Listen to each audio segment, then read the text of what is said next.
Hi hello welcome to my channel.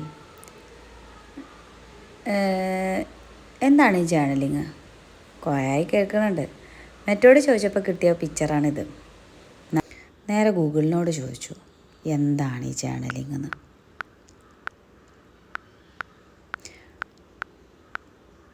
അപ്പം കിട്ടിയതാണ് അതിലേറെ രസമുള്ള കാര്യങ്ങൾ. കുറേ കാര്യങ്ങളുണ്ട്. നമ്മുടെ ഫീലിങ്ങും തോട്ടും നമ്മളെ കാഴ്ചപ്പാടുകളും ഇതൊക്കെ നമ്മുടെ മാത്രം പ്രൈവറ്റ് കാര്യങ്ങളാണ്. അത് ഒരു ഇൻറ്റിമേറ്റ് വേല് എവിടെ നമുക്ക് രേഖപ്പെടുത്താൻ പറ്റണോ അതൊക്കെയാണ് ജേർണലിങ് എന്നാണ്. നമുക്കിഷ്ടമുള്ള പോലെ നമുക്കിഷ്ടമുള്ള മീഡിയത്തിൽ നമ്മളെ കാര്യങ്ങൾ നമ്മൾ എഴുതി വെക്കുകയാണെങ്കിൽ നമുക്ക് പ്ലാൻ ചെയ്യാൻ കഴിയും.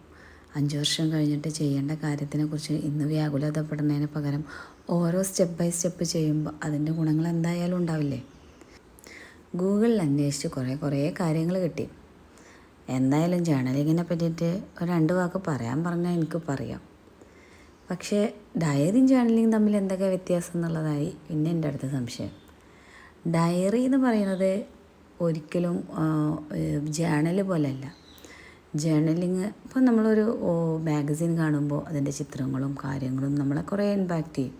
ഒരു കഥ വായിക്കുമ്പോൾ ആ കഥയിലുള്ള ഒരു പിക്ചറിൻ്റെ ഒരു ഭാഗം നമുക്ക് അവിടെ കാണുമ്പോൾ ബാക്കി നമുക്ക് കാണാൻ പറ്റില്ലേ? അതേപോലെ ജേർണലിങ്ങിൻ്റെ നമ്മളെ എത്രയിട്ട് ഇൻറ്റിമേറ്റ് ആക്കുന്നോ, എത്രയും പേഴ്സണൽ ആക്കുന്നോ അത്രയും നമുക്ക് പ്രിയപ്പെട്ടതാവും. ചില ഓർമ്മകളാവാം, ചില ചെറിയ ചെറിയ നിമിഷങ്ങളാവാം. ഒരു വേദനിപ്പിക്കുന്ന കാര്യമാണെങ്കിൽ നമ്മളത് ഓർമ്മിപ്പിക്കേണ്ട കാര്യമല്ല, അത് നമ്മൾ ഓർത്തുകൊണ്ടിരിക്കും. അങ്ങനെ ഞാൻ തിരഞ്ഞ് ഒരുപാട് തിരഞ്ഞു. പിന്നെ ജേർണലിങ് സ്റ്റാർട്ട് ചെയ്യാനായപ്പോൾ എന്തെഴുതണം, എവിടെ തുടങ്ങണം, എന്ത് സ്റ്റാർട്ട് ചെയ്യണം പറ്റി എനിക്കൊരു ക്ലാരിറ്റി ഉണ്ടായിരുന്നില്ല. പിന്നെ ഞാൻ അതിന് വേണ്ടിയിട്ടുള്ള ഓരോ കാര്യങ്ങൾ അന്വേഷിച്ചു. ശരിക്കും എൻ്റെ ഈ ചാനൽ വഴി ഞാൻ ഉദ്ദേശിക്കുന്നത്, ഞാൻ ഈ ജേർണലിങ്ങിന് വേണ്ടിയിട്ട് എന്തൊക്കെ ചെയ്തു, എൻ്റെ ജേർണലിൽ എന്തൊക്കെ ഉണ്ട്, എങ്ങനെയെല്ലാം ജേർണലിങ് ചെയ്യാം, എന്തൊക്കെ അതിനെ അട്രാക്റ്റീവ് ആക്കാം, നമ്മൾ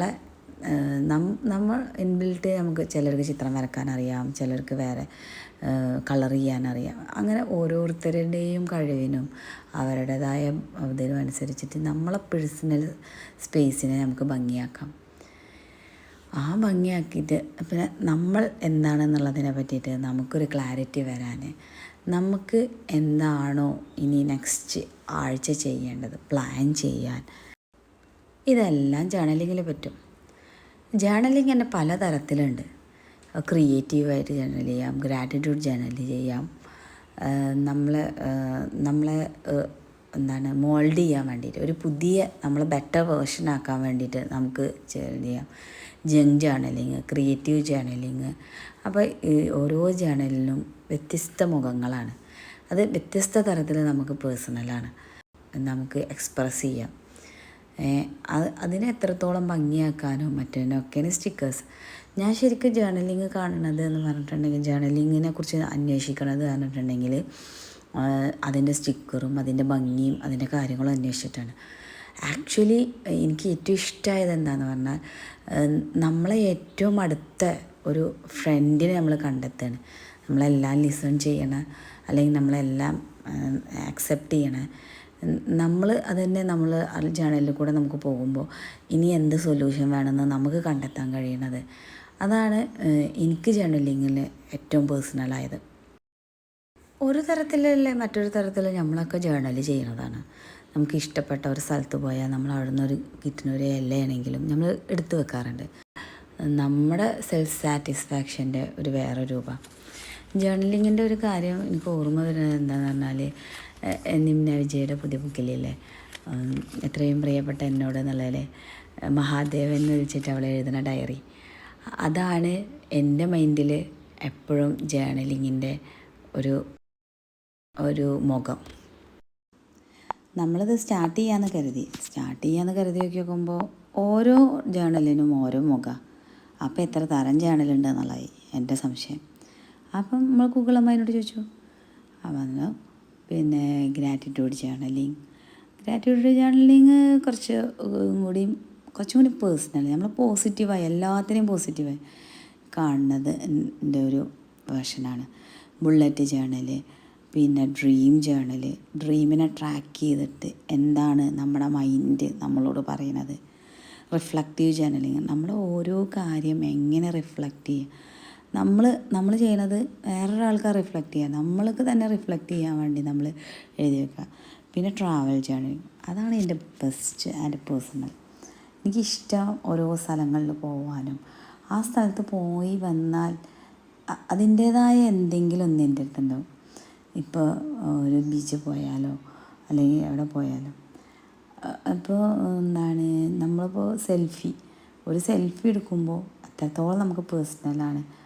അത് ടൈപ്പിൽ ഒരുപാട് ജേണൽ ഇതൊന്നും മാത്രമൊന്നുമല്ല, ഓരോ കാര്യങ്ങൾക്കും നമ്മളെ ഏതൊരു കാര്യമാണ് നമുക്ക് ബെറ്ററാക്കാൻ, നെക്സ്റ്റ് വേർഷനാക്കാൻ, നമ്മുടെ ഒരു ബെസ്റ്റ് വേർഷനാക്കാൻ നമുക്ക് വേണ്ടത്. അതിന് വേണ്ടിയിട്ടുള്ളൊരു പ്രീ പ്ലാനിങ്, അല്ലെങ്കിൽ അതിനു വേണ്ടി നമ്മൾ ചെയ്യുന്ന കുറേ എഫേർട്ടുകൾ. എവിടെ നമ്മുടെ ഫുൾ എഫേർട്ട് ഇടണോ അവിടെ പിന്നെ റിസൾട്ട് നോക്കണ്ടെന്നല്ലേ. അപ്പോൾ ഓരോ ജേണൽ എന്താണെന്നുള്ളതിന് ആയി, പിന്നെ ഏത് ജേണൽ തുടങ്ങണം എന്നുള്ളതായി. കുറേ തരം ജേണലുകൾ കണ്ടു, അതിൻ്റെ ഓരോ മോഡലുകൾ കണ്ടു, നോക്കി, അതിൻ്റെ കുറേ പിക്ചേഴ്സ് കളക്ട് ചെയ്തു. അപ്പോൾ എപ്പോഴും നമ്മൾക്ക് പേഴ്സണലായിട്ട് നമ്മളെ കൈ കൊണ്ട് നമ്മൾ ഉണ്ടാക്കണതല്ലേ നമുക്ക് ഏറ്റവും പേഴ്സണലായിട്ടുണ്ടാവുക. ഇപ്പോൾ എന്ത് എഴുതണം എന്നായി, ഏത് മോഡൽ വേണം എന്നുള്ളതായി. എന്നാലും ടൈപ്സ് ഓഫ് ജേണൽ എന്നെ അത്ഭുതപ്പെടുത്തി. ഒരുപാട് ടൈപ്പുകൾ കണ്ടപ്പോൾ എനിക്ക് അത് ഓരോന്നും അതിൻ്റെ ഓരോ മോഡലുകളും എങ്ങനെയൊക്കെ എഴുതണം എന്നുള്ളത്, അപ്പോൾ ഏതാണ് ഡിഫറെൻറ്റ് ടൈപ്പിൽ ഏതാണ് നല്ലതെന്നുള്ളതായി എൻ്റെ അടുത്ത അന്വേഷണം. എന്തെഴുതണം എന്നുള്ളത് നമ്മളെ പേഴ്സണൽ കാര്യങ്ങൾ, എങ്ങനെ എഴുതണം എന്നുള്ളതിന് ടൈപ്സ് ഓഫ് ജേണലിലേത് ഒരു തുടക്കടാനാണ് ഈ അന്വേഷണവും ഈ സംശയമൊക്കെ. സ്റ്റാർട്ട് ചെയ്ത് കഴിഞ്ഞാൽ പിന്നെ അത് അതിൻ്റേതായ ഫ്ലോയിൽ അങ്ങനെ പോകും. ഇതൊക്കെ കേൾക്കുമ്പോൾ ഇതൊക്കെ ഇതിൻ്റെ റോളാണെന്ന് തോന്നും. നമുക്ക് ഇതെല്ലാതും ഒരു ജേണലിൽ ഉൾക്കൊള്ളിക്കാം, അതല്ല ഇതൊന്നുമില്ലാതെ നമ്മുടെ പേഴ്സണലായിട്ട് നമുക്ക് ഉൾക്കൊള്ളിക്കാം. നമ്മൾ ഈ ജേണൽ എന്നുള്ളത് ദിവസേന എഴുതണം എന്നൊന്നും ഓരോരുത്തും പറയണില്ല. നമുക്ക് എത്രയും നമ്മളെ ഹൃദയത്തോടടുത്ത ഒരു നിമിഷം ഉണ്ടെങ്കിൽ അത് വേണമെങ്കിൽ എഴുതി വെക്കാം. ഒരു ദിവസം വേണമെങ്കിൽ 2-3 തവണ എഴുതാം. എങ്ങനെയൊക്കെ അത് നമുക്ക് വേണമെങ്കിൽ നമ്മുടെ ഫ്യൂച്ചർ സെൽഫിന് നമുക്കൊരു കത്ത് എഴുതാം, അതും ജേണലിങ്ങിൻ്റെ ഭാഗമാണ്. അതല്ലാതെ നമ്മളെ 18s നമുക്ക് സംഭവിച്ച ഏതെങ്കിലും ഒരു ഷൈ മൊമെൻറ്റ്, ഏതെങ്കിലും ഒരു ചമ്മിയ മൊമെൻറ്റിന് വേണ്ടി നമുക്ക് ആ നിൽക്കുന്ന നമ്മളോട് നമുക്ക് സംസാരിക്കാം, അത് കുഴപ്പമില്ല എന്ന് പറയാം. അങ്ങനെ ജേണലിങ്ങിന് ഒരു റൂളോ അല്ലെങ്കിൽ ഇങ്ങനെ ഒന്നുമില്ല. പൊതുവേ ഒരു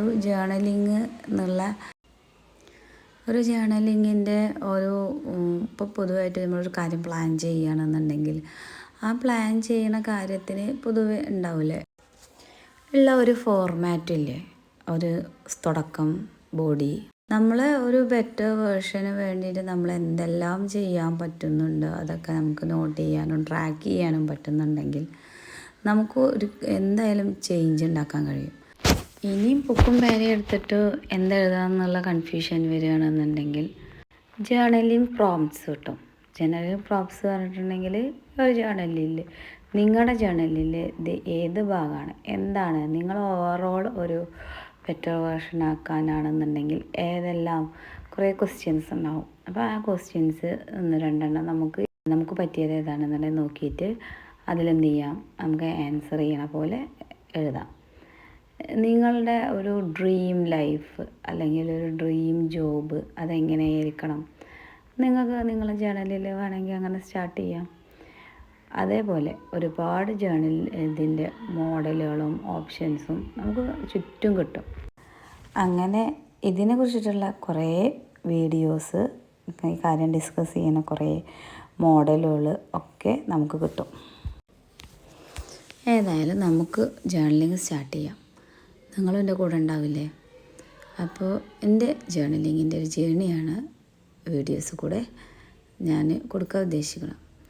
അപ്പോൾ എല്ലാവരും ചാനൽ സബ്സ്ക്രൈബ് ചെയ്യുക, മുടങ്ങാതെ വാച്ച് ചെയ്യുക. അപ്പോൾ അടുത്ത വീഡിയോയിൽ നമുക്ക് കാണാം. Thanks for watching.